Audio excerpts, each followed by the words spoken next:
Vamos a dar continuidad. Invitamos al doctor Sergio del Prete, quien es director de la Cátedra Libre de Análisis de Mercado en la Salud de la Universidad Nacional de La Plata.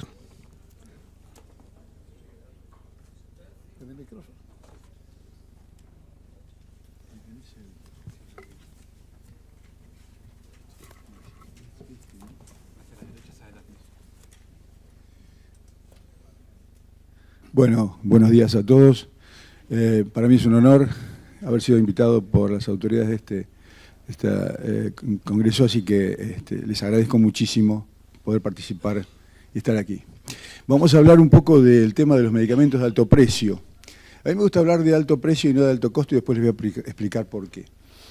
En primer lugar, ¿de qué estamos hablando? Bueno, hay una cuestión central.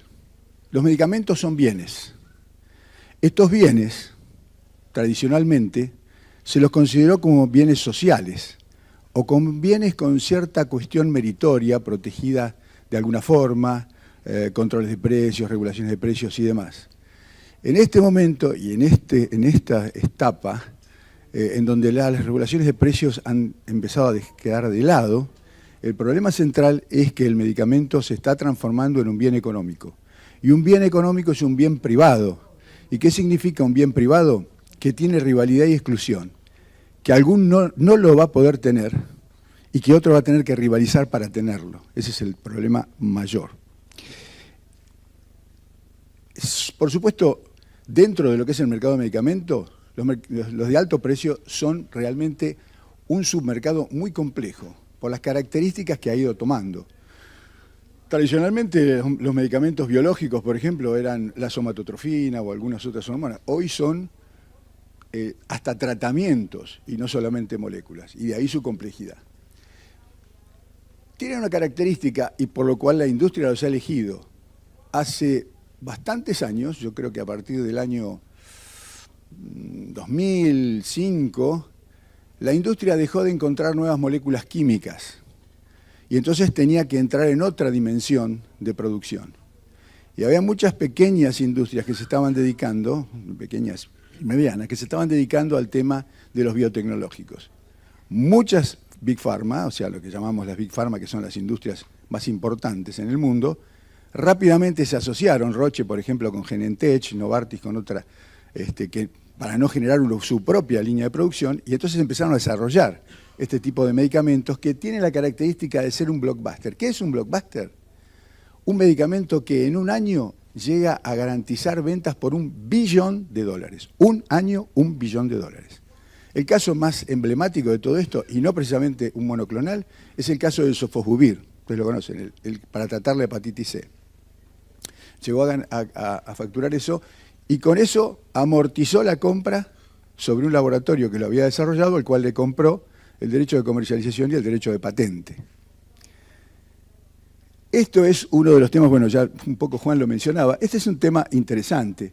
Hay aproximadamente 10.000 moléculas químicas que están en investigación, de las cuales seguramente van a salir muy pocas, porque ya es como que hay una saturación de lo que se ha encontrado, salvo algunas, como por ejemplo el trepostinil, que no es una molécula biológica, que han sido importantes dentro de lo que son los intereses de la industria. Pero fíjense que hay 8.235 moléculas biológicas, pero además terapias génicas, que son las que van a impactar fuertísimo en un futuro en la medida que se vayan desarrollando. Por supuesto que son importantísimos para tratar cierto tipo de enfermedades, sobre todo crónicas, que son complejas, o son oncológicas, o poco frecuentes, que ese es el nuevo campo de investigación de la industria farmacéutica. Pero requieren de dos cuestiones: quiénes pueden acceder y si van a generar o van a dificultar la sustentabilidad, si van a generar costos que den lugar a dificultades desde el punto de vista de la sustentabilidad financiera de aquellos que lo van a tener que cubrir. Y por supuesto que hay un problema: si se cubren en forma ilimitada, esto es todo para todos, el problema es que se van a empezar a desatender problemas esenciales para la población, porque hay que tener en claro una cuestión, sobre todo los que están en el campo de la salud, que estamos en el campo de la salud, los recursos son finitos, no son inagotables. Los recursos provienen o del Estado, o del bolsillo de la gente, o de los que trabajan. No hay otra fuente de crecimiento de los recursos.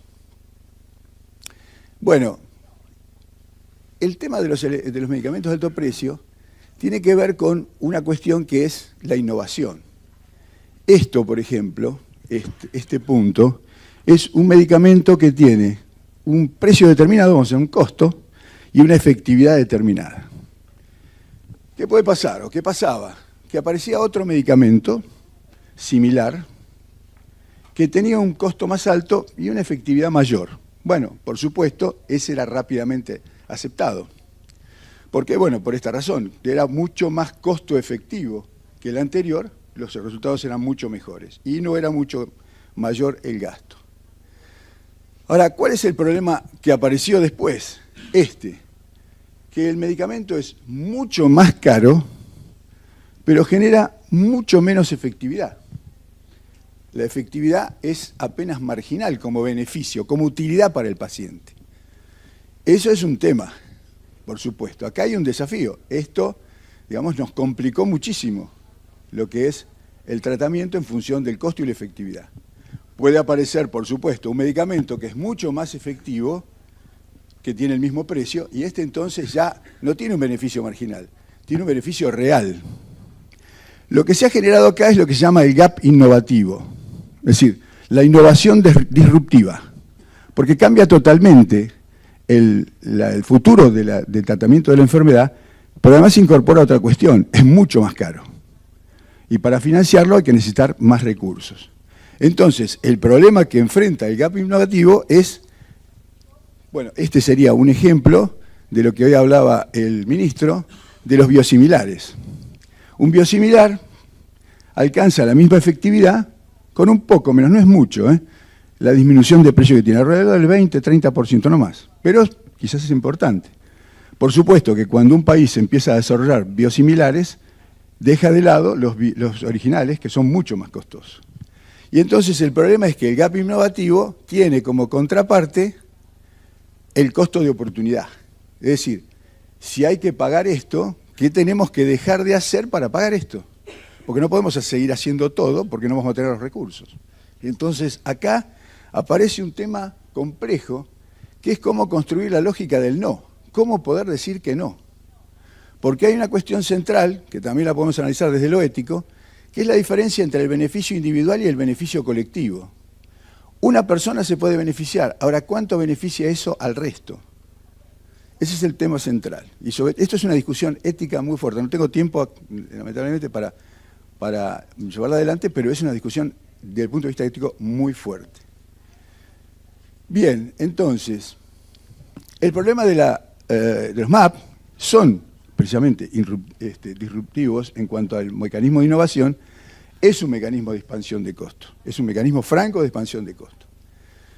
Los MAP tienen un problema, que en Estados Unidos la FDA ha aceptado lo que se llama la vía fast track, que es trámite rápido.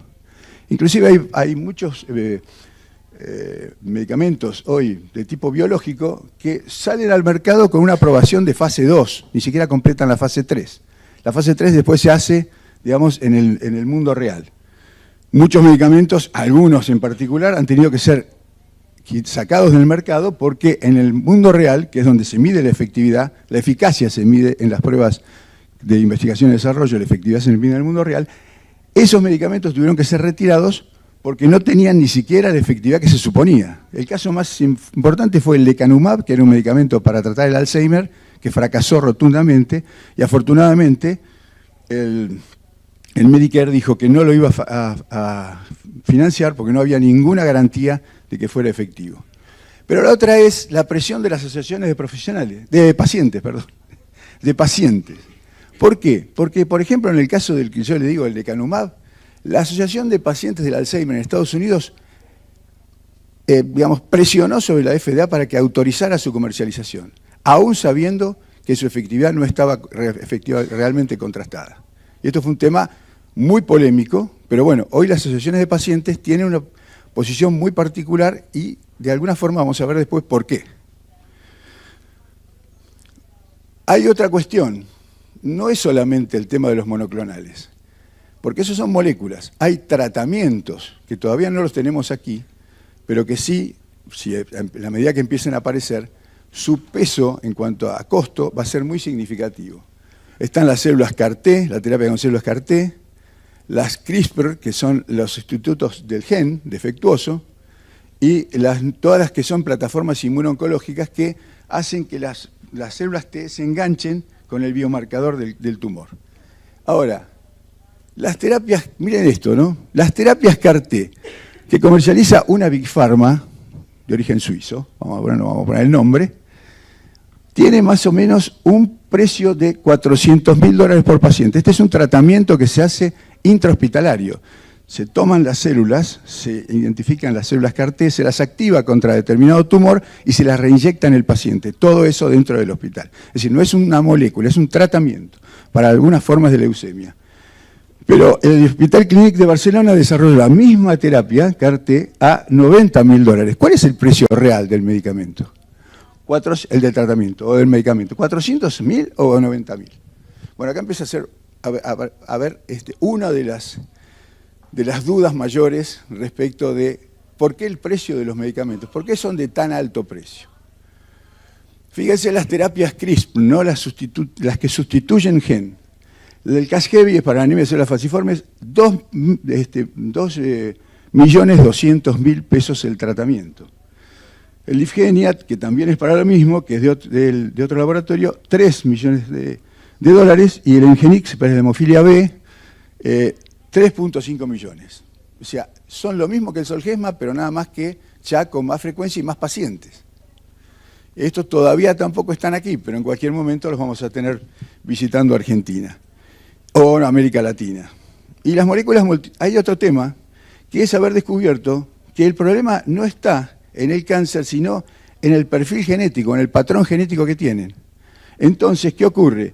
Que una misma molécula va a poder ser utilizada para muchos tipos de cáncer, con lo cual esa molécula con patente va a tener unas ventas significativas desde el punto de vista de esta nueva caracterización del tratamiento oncológico.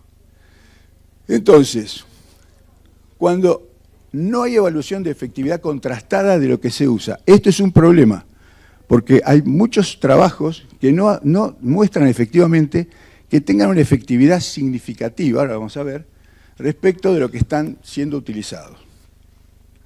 Cuando no hay protocolos, este es otro problema, protocolizar las enfermedades y protocolizar sus tratamientos.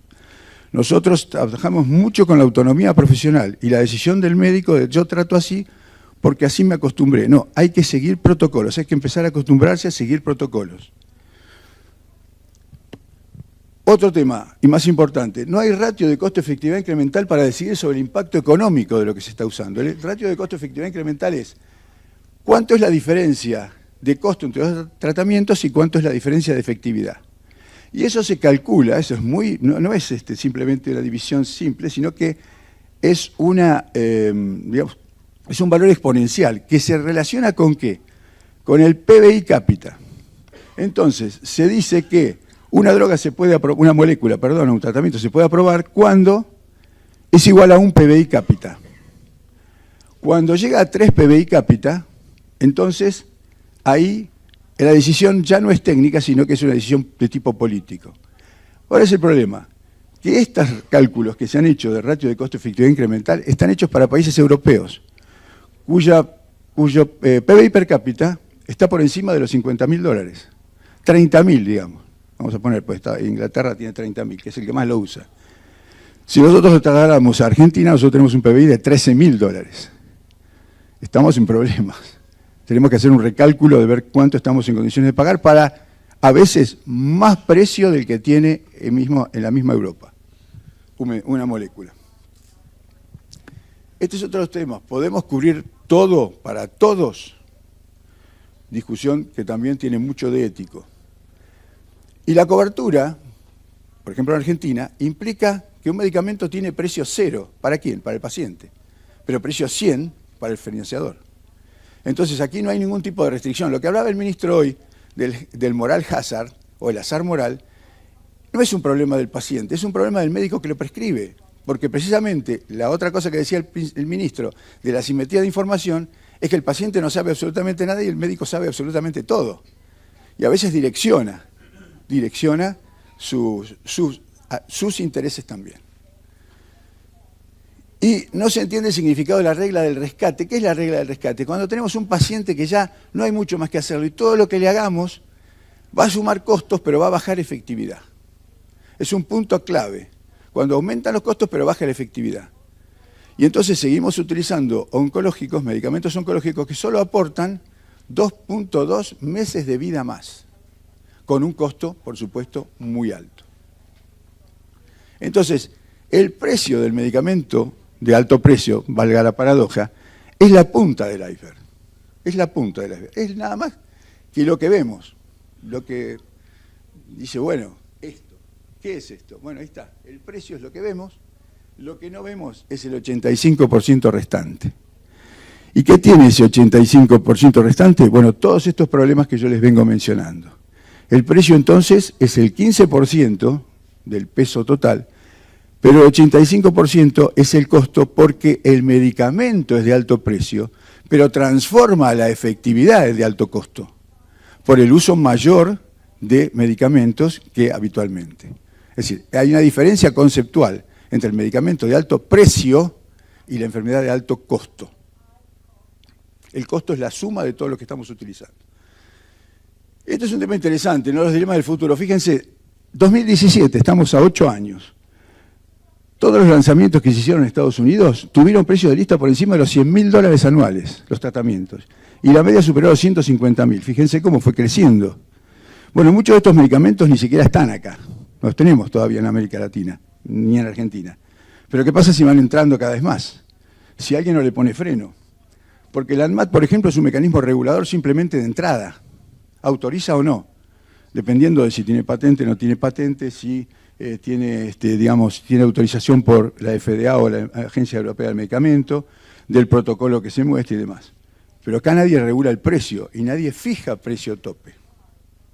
Entonces, los precios son cada vez más elevados. Hay un tema problemático para la gestión de ustedes que son financiadores o aseguradores, las mutuales, por ejemplo.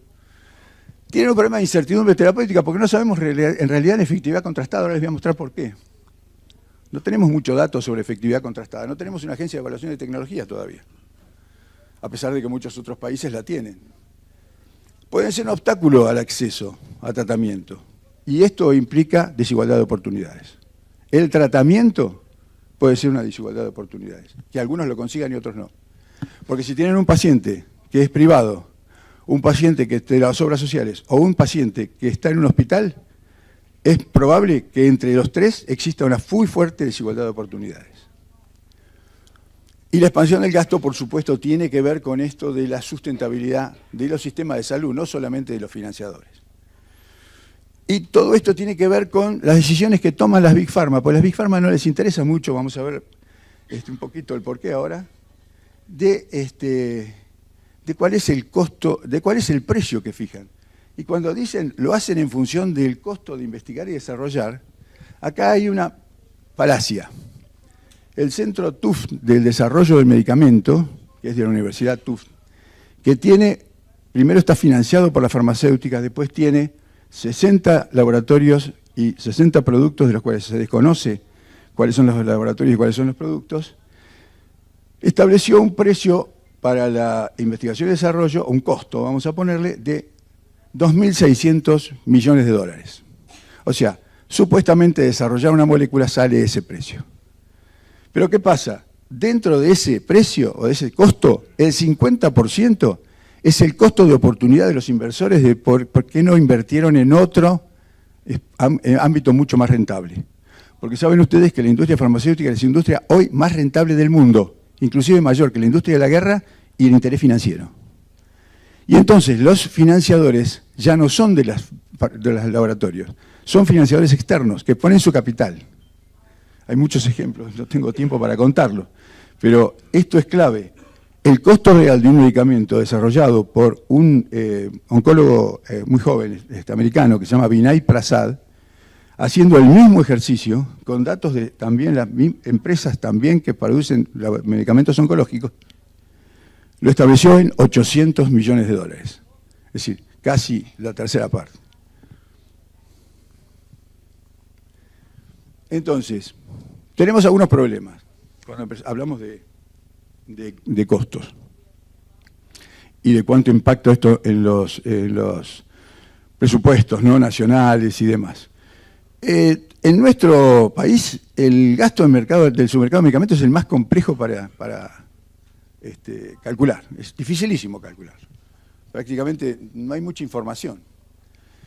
Fíjense, desde el 2020 no hay, creo que hay uno ahora que va a salir, no hay relevamiento sobre el gasto en salud. El último dato es el 10.8%, es decir, todavía no sabemos bien cuánto gastamos en salud. Estamos en alrededor del 10, sí.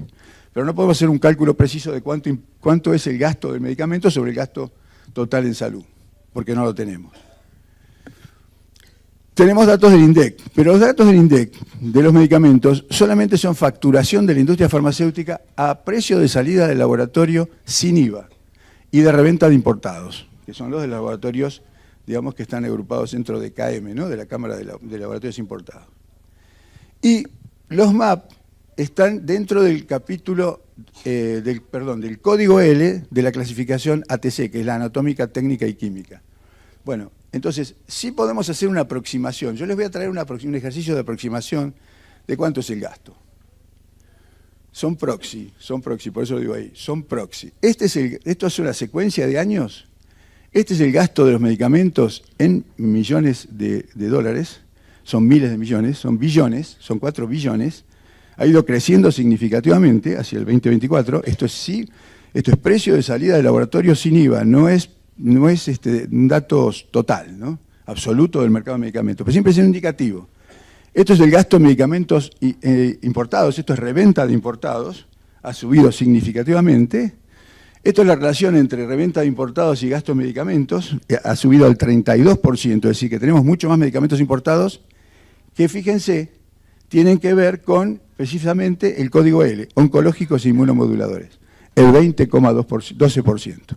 Es decir, es notable, lo que decía Juan también, es notable el peso que están adquiriendo los oncológicos e inmunomoduladores dentro del gasto. Y la mayoría de los oncológicos e inmunomoduladores que son ingresados vía reventa de importados tienen precio internacional, pero no el mismo que tienen otros países. Y fíjense, si ustedes toman directamente el gasto en medicamentos importados y a reventa de importados contra el gasto de la clasificación código L, oncológicos e inmunoderivados, es el 62.77%. Es decir, 62.77% de la reventa de importados tiene que ver con oncológicos e inmunomoduladores. Es el mercado del futuro, evidentemente. Y fíjense, la facturación del sector farmacéutico argentino muestra que sigue creciendo. El dato que tiene el INDEC del primer trimestre del 2025 es de 2.140 millones. Es decir, ya podemos calcular que hacia el año 2025 va a estar por encima de los 8.000 billones. De los 8.000 billones, sí. Un incremento del 74%, es decir, un incremento creciente. Vamos a ver cuál es el peso de los oncológicos. Entonces, hay que tomar decisiones, pero hay que tener en cuenta también algunas verdades que son incómodas, que son las que no se dicen, ¿no? Yo tengo soy amigo de ministro que fue ministro de Salud de Colombia, que se llama Alejandro Gaviria, muy conocido, y él empezó a hablar de las verdades incómodas. Yo le dije, ¿puedo tomar tu cita de las verdades incómodas? Sí, por supuesto, usala, porque es bueno hablar de las verdades incómodas. ¿Cuáles son las verdades incómodas que tienen que ver con la toma de decisiones? En primer lugar, la efectividad. O sea, ¿qué utilidad tiene este medicamento o este tipo de medicamentos para los pacientes? ¿Qué utilidad real? Es decir, en cuanto le aumenta no la expectativa de vida, en cuanto le aumenta la calidad de vida. Porque la expectativa de vida pueden ser 3 meses. ¿Y la calidad de vida cuánto? ¿30, 10, 20%? ¿Nada?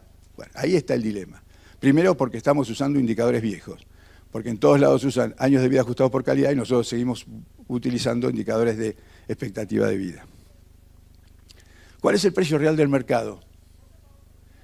Lo que sale en el manual farmacéutico, lo que sale en en esto que muy bien ha hecho el Ministerio de Salud, sí, de tener una ampliación por tipo de molécula de todos los productos que hay por marca para cada serie.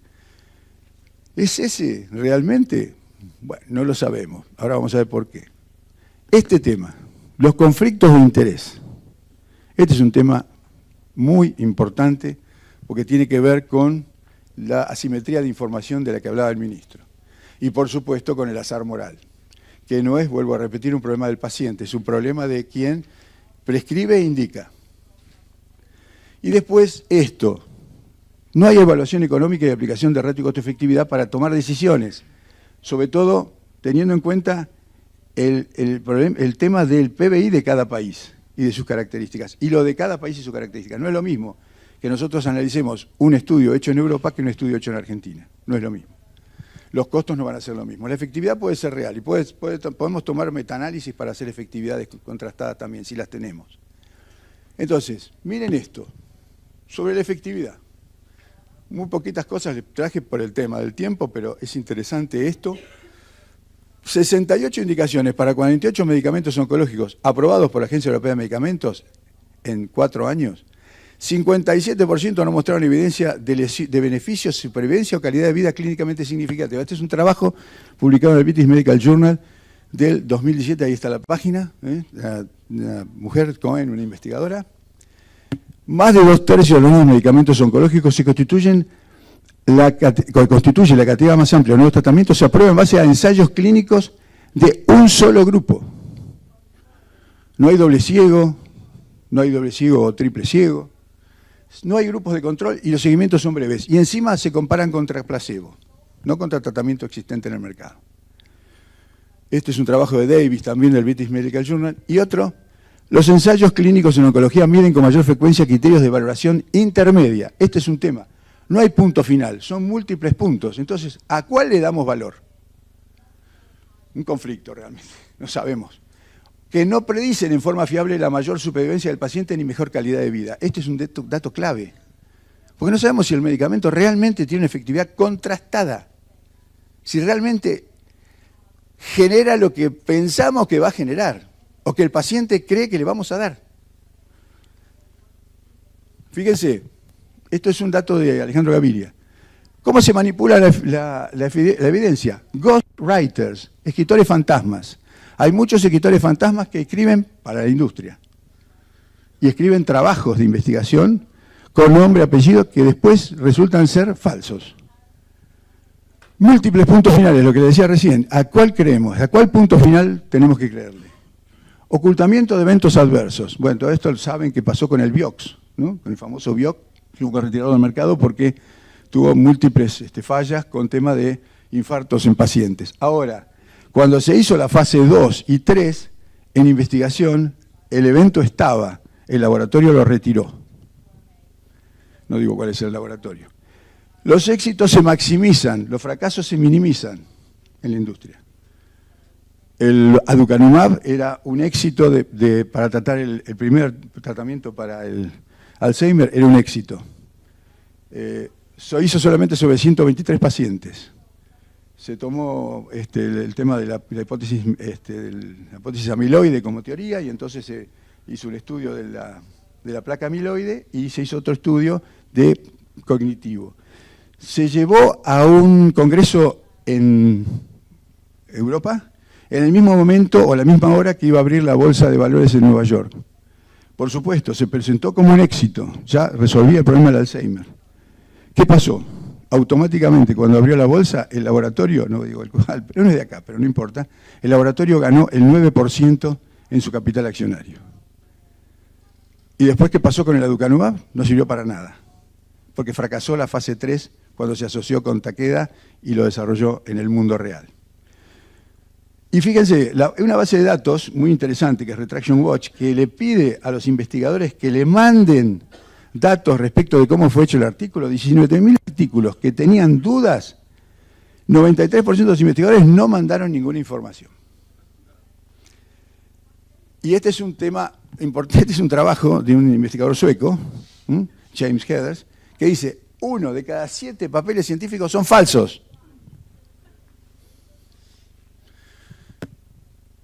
Entonces, ¿es posible pagar todo porque está en el mercado? Porque entra, porque es un éxito, porque viene el visitador y dice, esto es lo mejor de lo mejor. No estoy en contra particularmente de nadie, no tengo conflicto de interés con nadie, pero sí creo que hay que decir las verdades. Y entonces, ¿cómo definir cuánto pagar? Y ahí está el problema. ¿Cómo definimos cómo se paga? Entonces, fíjense, les voy a mostrar esto. Algunas cuestiones sobre los precios, verdades incómodas.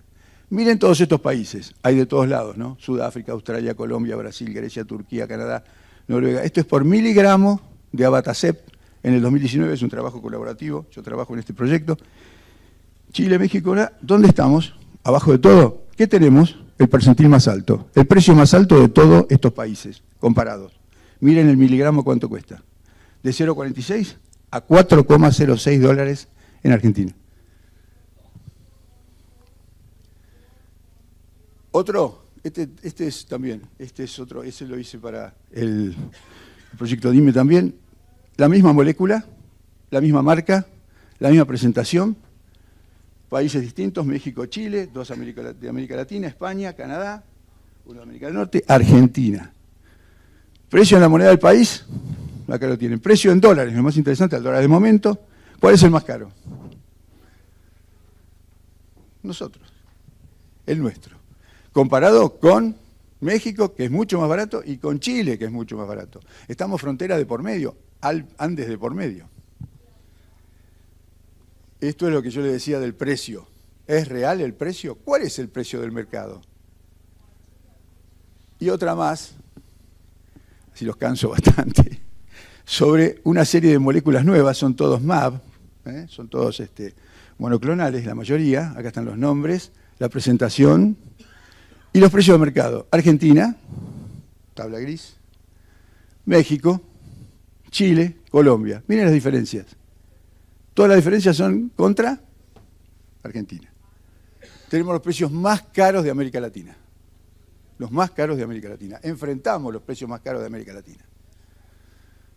¿Y cuál es el problema ahora para ustedes que son financiadores? Bueno, hay uno macro, 2 macro y 1 micro, en la microgestión, lo que decía el ministro también. En la macrogestión, la industria. ¿La industria qué? ¿Qué tiene? Bueno, en primer lugar, tiene investigación y desarrollo, inventa y difunde. Principio schumpeteriano del capitalismo destructivo. Hay que generar nuevas cosas que se destruyan lo anterior. Pero ¿qué pasa? Cada cosa que entra con patente, protegida por 5 o 7 años. Y entonces adquiere carácter de monopólico. Es decir, yo traigo un producto a Argentina y con patente y nadie me puede copiar. ¿No? Nuestro mercado es muy particular porque es el mercado de la copia, pero nadie nos puede copiar estos medicamentos muy caros. Y entonces, ¿qué pasa si uno tiene patente y monopolio? Tiene poder de mercado. Y si tiene poder de mercado, fija el precio que quiere. ¿Quién está del otro lado? Uno de los componentes de la microgestión que decía hoy el ministro, que tiene que ver con la simetría de información y con el azar moral, en los profesionales. ¿Qué pasa con los profesionales? Bueno, lamentablemente somos médicos y estamos desde la historia, sujetos a la visita de los agentes de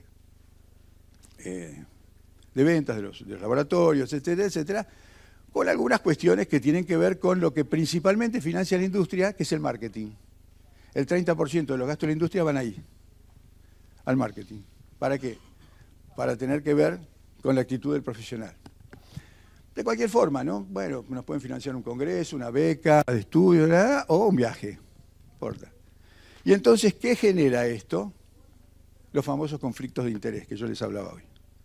Yo prescribo este medicamento porque te voy a tener algún beneficio. Y entonces estoy generando un conflicto de interés. ¿Y el conflicto de interés cómo se resuelve? Bueno, con otro integrante de la microgestión, que es el paciente. Esto es la microgestión, paciente profesional. ¿Qué pasa con el paciente? Bueno, el paciente no sabe nada, pobre. Tiene asimetría de información y azar moral, las dos cosas que dijo el ministro. Pero esto no lo tiene porque no tiene ningún conocimiento de lo que va a ser necesario para su tratamiento o su diagnóstico. Y esto porque él no indica ni prescribe. A él le dicen lo que tiene que consumir o hacerse. Y ahí está el conflicto de interés. Yo le prescribo una droga muy cara.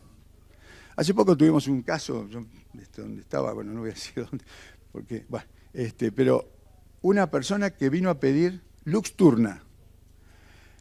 Una persona, una paciente, una beneficiaria de una obra social que vino a pedir Luxturna. Luxturna es un medicamento de terapia génica de sustitución para la ceguera congénita progresiva.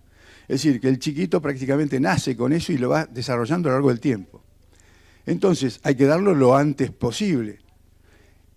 La señora había visitado una oftalmóloga, por supuesto, por su problema, y la oftalmóloga le indicó Luxturna. ¿Cuántos años tenía la señora? 60.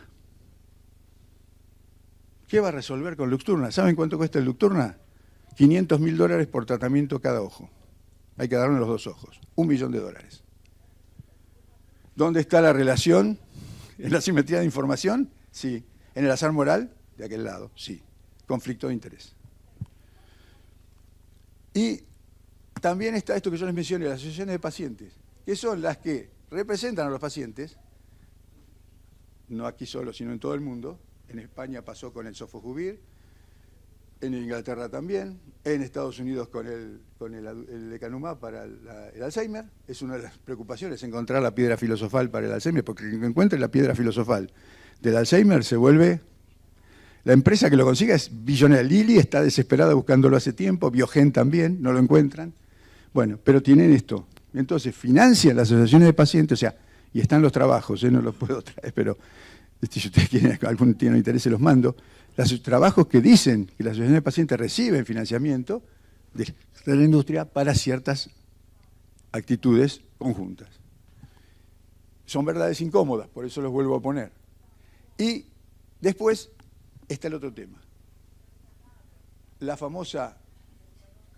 El micrófono, por favor. Perdón. La famosa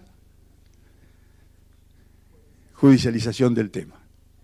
O las famosas tutelas en Colombia, que fueron toneladas de tutelas, o el amparo, el famoso amparo.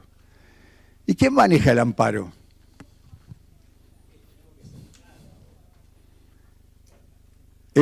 Que no sabe nada, que supone que le va a hacer bien, supone que le va a hacer bien. Pasa exactamente lo mismo con los dispositivos médicos implantables, No es un tema solamente de esto, también del trabajo sobre el tema de los dispositivos médicos, sobre todo lo que es percutáneo. Esta persona no sabe nada. ¿Quién induce la judicialización? El que le dice, usted necesita ese medicamento. O usted tiene 50 años y se tiene que operar de una válvula, y no va a dejar que un cirujano le abra el pecho, lo abra al medio, le tenga un respirador un día. No, nosotros le ponemos por un catéter le ponemos una válvula. Perfecto, la válvula vale $23.000. Pero ¿qué pasa? La terapia para la TAVI es mucho más barata en Estados Unidos que una cirugía. Y aquí es, yo le diría, 10 veces más cara, porque una cirugía con válvula biológica cuesta $3.500 y una TAVI cuesta, junto con la prótesis, $30.000. Pero se induce la judicialización, no, yo quiero eso. Y el paciente que le dice, no, si eso con eso va a andar bárbaro, y si no, mire, lo van así. No, yo no quiero que me operen así. Bueno, pero no, capaz que no hay que dárselo porque no tiene la edad indicada. No importa. Y entonces se induce la judicialización. ¿Y qué hace la justicia? Bueno, la justicia tiene un problema. ¿Quién le dice que no? En primer lugar, porque hay un concepto de derecho a la salud. No es un derecho a la salud, es el derecho a la atención de la salud, no es el derecho a la salud. El derecho a la salud es mucho más amplio. Ninguno de nosotros creo que tiene el derecho total a la salud, pero sí el derecho a la atención de la salud. Y lo que falta es mejor intercambio científico con la justicia y fundamentalmente otro tema, que es un mejor intercambio bioético. Bioético. No solamente hay que dárselo porque realmente vale. Es una discusión que no está saldada. Creo que no está saldada en muchos lugares del mundo, pero acá la tenemos cada vez más compleja. Y entonces este es el último recurso para un paciente que no sabe realmente nada, pero le dicen que eso es lo mejor. Y entonces, ¿qué tienen que tener los financiadores? Nuevos modelos de gestión y compra. ¿Estoy en tiempo? Ya termino. Ya termino. ¿Eh? ¿7? Bueno. Bueno. ¿Cuáles son las estrategias que tienen que tener los financiadores? Bueno, aprobación costo-efectiva vía ratio de costo-efectividad de biológicos y biosimilares. Esto es imposible porque no tenemos agencia de evaluación de tecnologías. Observatorio de precios. Sí, es fácil de construir. De hecho, eso que yo les mostré es una construcción de un observatorio de precios. O sea, lo hice yo, no lo hizo un científico, pero tomando los datos de la realidad, buscándolos y observándolos. Compras compartidas, una estrategia importantísima, importantísima. Quizá mucho mejor y más rápida que los acuerdos de riesgo, que son mucho más complejos, y las negociaciones estratégicas con la industria, que también son difíciles, y la otra posibilidad, que fue precisamente lo que escribimos con Mario, los fondos comunes de financiamiento.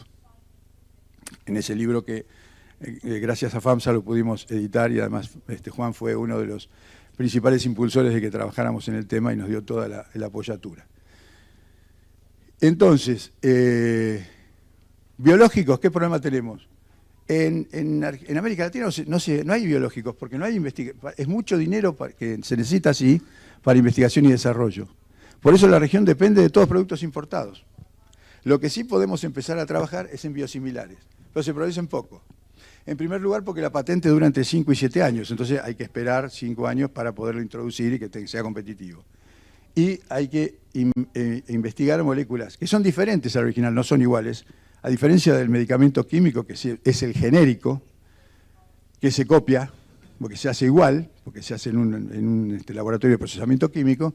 Esto es material biológico y esto requiere manipulación biológica. Pero tiene que tener igual efectividad y no inmunogenicidad. Las regulaciones fast track, lo decía el ministro, hay que aprobar más rápido los biosimilares, no dilatar la aprobación de los biosimilares. Producir biosimilares a futuro en países de América Latina depende de la voluntad política y económica de los gobiernos, porque hay que ayudarlos. Hay que ayudar a la industria nacional, que tiene mucho desarrollo, y a las pequeñas industrias que se empiezan a dedicar a esto, y a una agencia importante como es el CONICET, que tiene investigación pero no tiene suficiente financiamiento, a generar espacios para la producción de biosimilares. Y especialmente el rol también de la industria privada, que es fundamental. Hay industria privada muy buena, lo que pasa es que también tiene sus restricciones desde el punto de vista económico.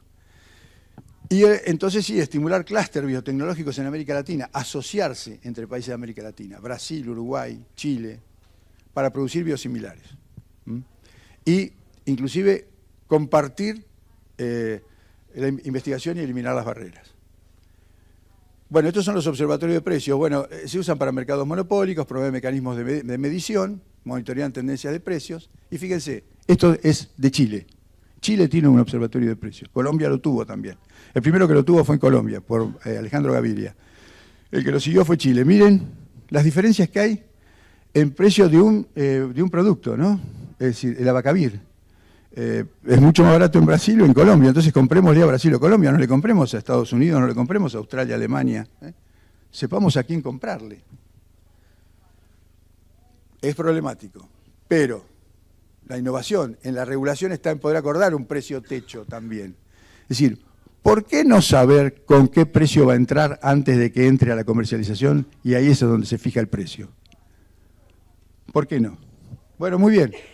El medicamento está aprobado. ¿Con qué precio entra?